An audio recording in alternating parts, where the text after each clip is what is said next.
Salafi adalah setiap orang yang berada di atas manhaj salaf, bukan saja dalam sisi, tidak ada disebut sisi pakaian ya.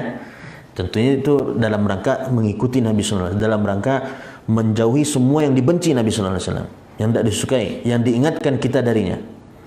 Contoh dari sisi penampilan, Nabi SAW suruh tidak panjangkan jenggot, tidak ada Pak. Yang dilarang untuk mencukurnya. Ada orang yang bahkan termasuk ustaz senior bertahun-tahun, udah puluhan tahun mungkin tidak panjang-panjang jenggotnya. Jadi tidak ada perintah harus panjang jenggot antum. Yang ada larangan untuk mencukurnya. Ya, dan tidak mesti juga untuk dipakai obat-obat tertentu untuk menumbuhkan. Alami saja. Kalau memang tumbuh, tidak boleh dicukur. Jadi yang ada larangan untuk mencukur. Tidak ada perintah untuk memanjangkan. Perintah yang ada perintahnya untuk membiarkan. Ya, dalam hal ini berarti kan untuk tidak mencukurnya. Jadi bukan perintah memanjangkan, itu bukan urusan kita. Ya, karena ada orang yang mungkin seperti antum mungkin dah sekian puluh tahun tidak panjang-panjang segitu aja. Ada orang yang sebentar saja cepat panjang. Jadi tidak ada perintah panjang. Ini contoh. Ada larangan untuk mencukurnya, bahkan begitu juga berkenaan dengan celana ada larangan untuk sampai kepada menutupi mata kaki, bahkan resikonya disebutkan dalam hadis tersebut. Ini contoh, ketika kita tahu yang demikian, tentu kita mengupayakan jangan sampai kita melakukan yang dibenci atau tidak disukai oleh Nabi SAW. Namun bukan itu saja ciri seorang salafi. Salafi itu mengikuti semua para sahabat atau yang berada di atas manhaj salaf, mengikuti Nabi Muhammad SAW dan para sahabat-sahabat beliau dalam urusan akidah.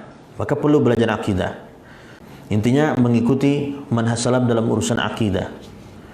Ya, karena banyak penyimpangan-penyimpangan dari sisi akidah yang tidak lagi sesuai dengan apa yang diajarkan oleh Nabi dan SAW dan para sahabat-sahabat beliau. Ya. Lalu begitu juga berurusan dengan syariat secara umum, berhubungan dengan akhlak, berhubungan dengan dakwah.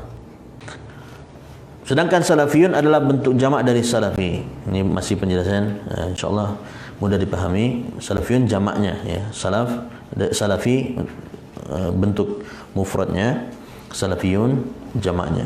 Itu mereka orang-orang yang berjalan di atas manhaj salaf dalam mengikuti Alkitab atau Al-Quran dan Sunnah Nabi Sallallahu Alaihi Wasallam dan mendakwahkan keduanya dan mengamalkannya. Maka kembali ya, apa yang dijelaskan oleh Al-Imam Syafi'i berkenaan dengan surah Al-Asr. Kalau tidak ada surat berkenaan dengan wasiat atau nasihat kecuali surah Al-Asr, ini sudah lebih dari cukup.